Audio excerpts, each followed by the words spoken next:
work on yourself first. I want to reiterate, frequency of lack. Being scared to lose something is the quickest way for it to run away from you. All things in life are experience that we can learn something from, as painful as it may be. Can you learn? Can you transform this into a life lesson?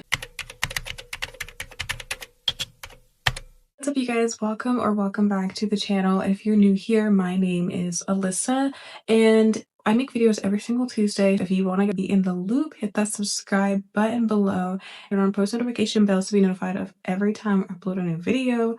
If you struggle with detachment, this video is for you. I have a notepad that I will be referring to throughout the video. I always like to preface with this. It's the most important statement I can possibly make, so that you guys know that all of these videos are done with the intention of sharing what I'm learning. None of them are with the intention of judging you or making you feel less than. All right, let's get into this. And if you're struggling, I hope that this video helps you out. Relinquishing the need to prove yourself to everybody. What I found is I personally used to struggle with that and still do to some extent. But what I found is when you constantly have to tell someone who you are, regardless of whether or not they believe that, you're going to be wasting your energy. They either get it or they just simply don't. If they don't understand that, it is a waste of time and it will keep you attached longer than you need to be. Observing more than you are talking. What I've learned is sitting back and letting people tell you who they are will reveal all you need to know about that said person, situation, organization, whatever is the instance. When we are constantly talking, it's hard to pick up on social cues or other things we would miss if we were running our mouth. Simply observing more than you talk is major key. And onto that, when you do speak, every word that you say will be accurately reflective of what you mean versus simply talking to fill the air. While this is an incredibly difficult practice to put into, it's not impossible. With practice can get better. It can teach you a lot of things about a conversation as well by simply observing. If you're someone who struggles with social dynamics or social cues, simply just letting other people take the front row and watching for a while can help you. I know that was unrelated, but totally notable. Mindset that if it's not this, something better is going to come along. When we open and expand our minds to all the possible things that could happen for us, let's say you're struggling with the idea of a relationship ending that you were really excited about. Well, it means that something in that relationship was not meant for you. That's just a fact and the truth. We take and zoom out of the entire thing, look at it from a perspective of, if not this, then something better, then it helps us to reframe the narrative behind loss, because it's really not loss if we believe in a divine guidance or we just believe that good things will come to us or something better will come to us. That's very helpful and very key. Another thing I wrote down is what you chase will run away from you. I mentioned this in my shorts, but yes, I've experienced this myself.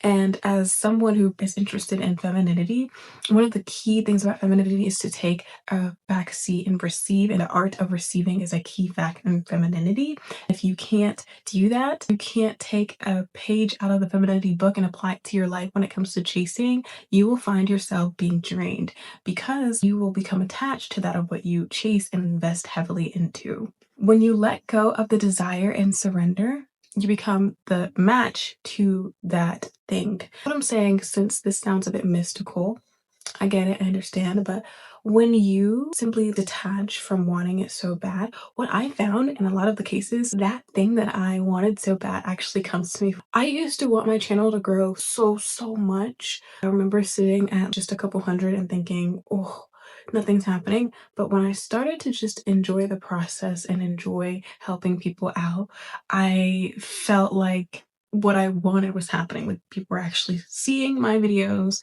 and engaging, and that's more than what I could want, even if it's not a large scale. It's not about scalability for me, it's all about the impact, not necessarily scalability, because whether you're at 1 follower or 100K, if your message is solid, that doesn't change. When you want something, you are too attached to the outcome, so you operate in a state of lack, a state of I need to control, I need to chase, I need this thing to want me bad. That is not a good place to be. It's a dangerous place to be, especially if you're trying to learn how to detach, because you're going to be the most attached when you're in a state of lack. You're going to be clinging like this with a closed fist. I love to use this analogy of a closed fist because it's such an accurate representation. But when your fist is open and you're ready to receive, then you can let things flow through you, and you don't have to, when they come, you don't have to hold them like this. Person in a state of lack, when they get something after having the open palm, will hold it like this. It's reverting back to the lack mindset. We want to keep open palm mindset when it comes to just life and experiences in general.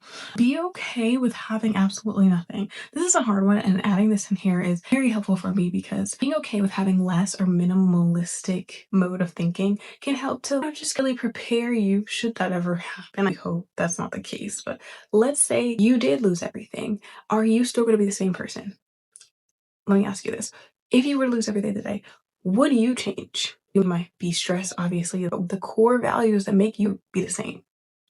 The answer is yes, then you have the right tools to try to acquaint yourself with detachment. Now, I'm not saying we're not robots. We're not AI, right? We have feelings, we have emotions. But if you're still going to be the same person after you lose this thing, then you have nothing to worry about, my friend. You will be okay. All things in life are experience that we can learn something from, as painful as it may be. Can you learn? Can you transform this into a life lesson? Another thing I like that I think is a little controversial because we have morality, we have religion, we have things like that to keep us in the right way of thinking, which is okay. It's great. We need these things. That's why they exist. But nothing is inherently good and nothing is inherently bad.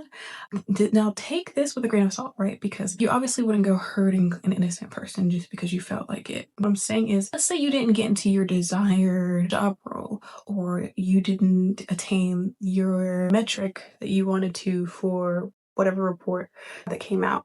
Well, you could see that and say, this is bad. I didn't make the metric, or I didn't get this job role, or I didn't get this woman or this guy to like me.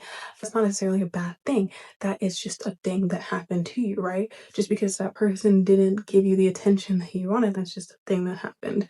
Thinking about it from that perspective, take you out of your head, realize that it's good or bad depending on what you get out of it or how you see it.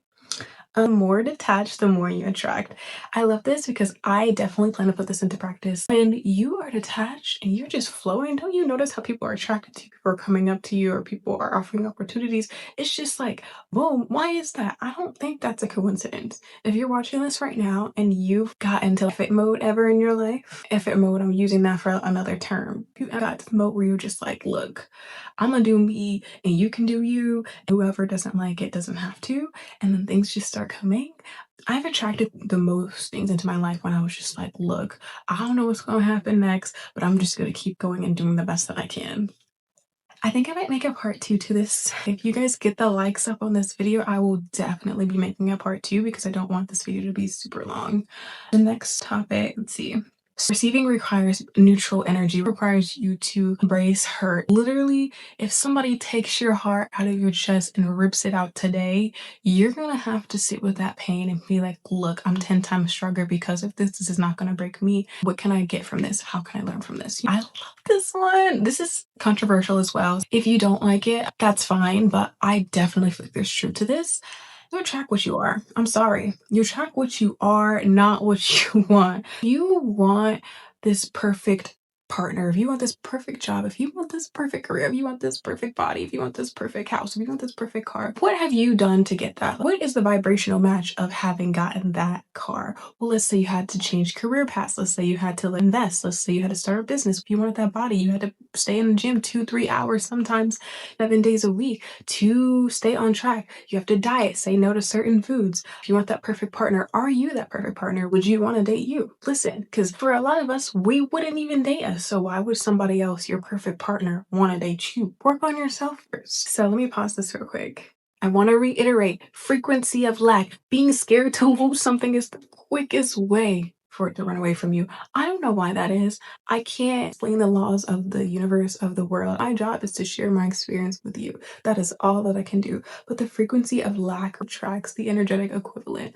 I'm so scared. I'm so scared to lose this thing. I'm so scared to lose. Guess what? I'm going to attract an instance where I fear losing that and then eventually lose that thing. Happens every time. Just be very mindful when you start to fear losing something, especially if it's like a partner. that's not a good sign. That's your intuition telling you that this ain't the right person for you. Because why am I scared to lose you? Or maybe that's the sign that you need to work on something. If there's an insecurity or lack within that tells you you're not worthy, so you're scared to lose this person, then maybe it's time to take some time to yourself and work on that and see why that is so that we can get out of this lack energy mindset. This is the last one I'm going to share for part one of the video. But when you release the need, it is attractive. If you want something so bad and you're just sitting there fiending for it, do you really think that if I sit here fiending for a M2 or M3, my dream car, that it's just gonna come to me one day? No. I gotta put in the work and I have to trust that one day it is obtainable. I have to put in the work, right? I can't just sit here saying, oh, I want that dream car, seeing it on the highway and doing nothing about that, right? I have to go back to school, make more money, invest wisely, all these steps that take to get there that will put me in the energy to receive that thing. I hope you guys get something out of this video today. If you did, please go ahead and subscribe if you're new here. I'd love for you guys to get into these gems that we talk about every single week. I post shorts as often as I can, try to do every day. It wavers because I'm a human. It happens. But if this video helped you out, please let me know below. If you have any stories or tips to share about detachment, definitely leave that below to help others out as well. And I will see you guys in the next video. Have a great day or night whenever you're watching this. Take care of yourselves. Bye.